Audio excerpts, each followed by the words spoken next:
Everyone, আসসালামু আলাইকুম। Welcome back to my channel নদী কুকিং অ্যান্ড ব্লগস এর পক্ষ থেকে অনেক অনেক শুভেচ্ছা ও ভালোবাসা জানিয়ে শুরু করছি আমার নতুন দিনের নতুন আরও একটি রেসিপি। তো বন্ধুরা, কাঁঠাল দিয়ে এঁচোড় রান্না করেতেও অনেকেই খেয়েছেন। তো আমি কিন্তু আজকে ভিন্ন প্রসেসে অনেকগুলা কাঁঠাল কেটে সুন্দর করে ওয়াশ করে সবার জন্য বেশ অনেক বেশি পরিমাণের কাঁঠালের এঁচোড়টা রান্না করেছি। তো সম্পূর্ণই কিন্তু ভিন্ন প্রসেসে। তো পরিবারের সদস্যদের কথা মাথায় রেখেই কিন্তু এই রেসিপিটি করেছি। আর অবশ্যই আপনারা দেখেই বুঝতে পারছেন এটা কতটা লোভনীয় হয়েছে। যাই হোক, চলুন যাই রেসিপিটি শেয়ার করি। তো শুরুতেই কিন্তু এখানে আমি শোল মাছটা আমি নিজেই কিন্তু শুটকি করেছি। এটা বড় সাইজের শোল মাছ। এটাকে আমি কেটে ধুয়ে পরিষ্কার করে রোদে দিয়ে কিন্তু শুকিয়েছিলাম, আর এটা খুবই সুন্দর মতো শুকিয়ে গিয়েছিল। তো এটাই আমি প্রথম শুকনো কলায় ভেজে এটাকে কয়েকবার আমি ভালো করে ওয়াশ করে গরম পানিতে সেদ্ধ করে এটাকে পানিতে ঝরিয়ে রেখেছি। তো এদিকে কিন্তু বেশ বড় সড়ো একটা হাঁড়িতে আমি বেশ খানিকটা পরিমাণ তেল দিয়ে দিয়েছি, আর আস্ত গরম মশলাটা দিয়ে দিয়েছি। তো আস্ত গরম মশলাটা কিন্তু আমি একটু সময় তেলে ফ্রাই করে নিয়েছি। আর এখন দিয়ে দিচ্ছি পেঁয়াজটা। যেহেতু বেশি পরিমাণ রান্না করব, তার জন্য কিন্তু পেঁয়াজ এবং মশলার পরিমাণ একটু বেশি হবে। আর এই রান্নার শুরুতেই যদি একটু 1 চামচ চিনি দেওয়া যায়, তাহলে কিন্তু রান্নার স্বাদটা বহুগুণে বেড়ে যায়। তো এখন আমি বেশ খানিকটা আদা রসুন বাটাটা দিব।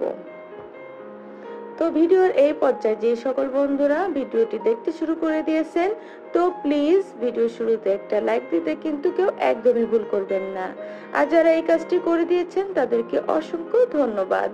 আর যে সকল বন্ধুরা আজকে প্রথম আমার এই ভিডিও দেখছেন, ভিডিওর কোনো কোথাও অংশ যদি আপনাদের কাছে ভালো লেগে যায়, চাইলে চ্যানেলটিকে সাবস্ক্রাইব করে রাখতে পারেন। আর নোটিফিকেশন পাওয়ার জন্য অবশ্যই পাশে থাকা বেল বাটনটি অন করে রাখবেন। তো বন্ধুরা, এখানে কিন্তু আমি সমস্ত রকমের গুঁড়া মশলাটা দিয়ে দিয়েছি। আর গুঁড়া মশলাটা একটু ভালো করে কষানোর জন্য বেশ খানিকটা পানিও দিয়ে দিয়েছি। এখন একটু সময় নিয়ে কিন্তু এই মশলাটাকে আমি সুন্দর করে কষিয়ে নিব। আর এখন দিচ্ছি মুখ দিয়ে আমি হালকা করে কেটে নিয়েছি কাঁচামরিচ। তো এই কাঁচামরিচটা শুধু ফ্লেভারের জন্য দিয়েছি। আর এভাবে করে এটাকে নেড়ে চেড়ে কিন্তু কিছু সময় আমি এটাকে কষাবো। দেন এবার কিন্তু আমি শুটকি মাছটা দিয়ে দিব।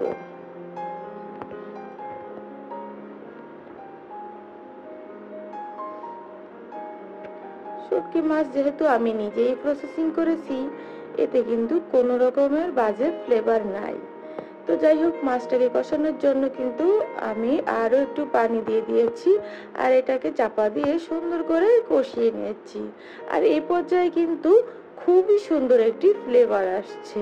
এই যে দেখুন, খুব সুন্দর মতো মাছটা কষানো হয়ে গিয়েছে। আর এই যে দেখুন, এখন আমি কি করছি, শুটকি মাছের ভিতরে দিয়ে দিলাম বেশ অনেকগুলা চিংড়ি মাছ। আমার পরিবারের সদস্যের কথা মাথায় রেখে কিন্তু এই রেসিপিটি করেছি। আমি আপনাদেরকে শুরুতেই বলেছি, কেউ পছন্দ করে শুটকি মাছ, আর কেউ বা পছন্দ করে চিংড়ি মাছ।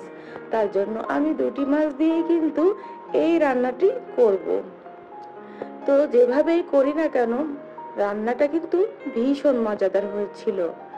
তো এটাকে আমি আরো কিছু সময় কষিয়ে নিয়েছি। আর এখন দিয়ে দিচ্ছি বেশ খানিকটা নারকেল দুধ। নারকেলটাকে আমি কুড়িয়ে এর থেকে দুধটা বের করে নিয়েছি। এই নারকেল দুধ দেওয়ার কারণেই কিন্তু খুবই সুন্দর একটি কালার, এবং খেতেও কিন্তু বেশ সুস্বাদু হবে। এবার আমি কাঁঠালগুলো সব দিয়ে ভালো করে উল্টিয়ে পাল্টিয়ে নেড়ে চেড়ে নিব। বেশ অনেকগুলাই কিন্তু কাঁঠাল ছিল। তো কাঁঠালটা কিন্তু খুবই সুন্দর মতো কষানো হয়ে গিয়েছিল। তারপরে কিন্তু আমি এতে পানি দিয়ে এই রান্নাটি কমপ্লিট করব। আর বন্ধুরা, দেখতেই তো পারছেন, মাশাআল্লাহ, দেখতে কিন্তু অসম্ভব সুন্দর হয়েছে।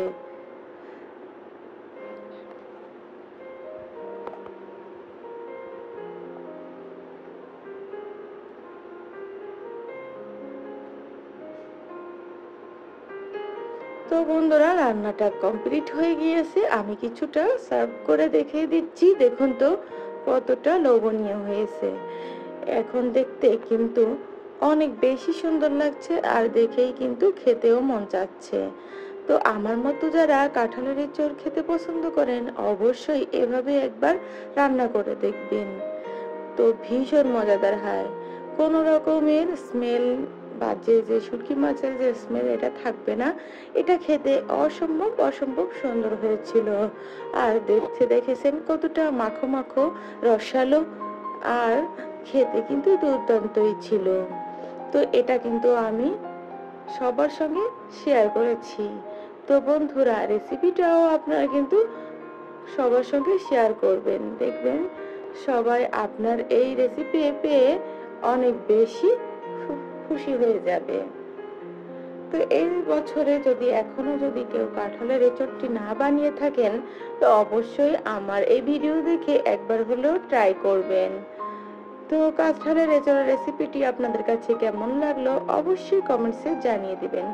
ভালো লাগলে বেশি বেশি করে লাইক, শেয়ার, কমেন্টস করবেন। আপনাদের একটি কমেন্টস আমার খুবই ভালো লাগে। আল্লাহ হাফেজ।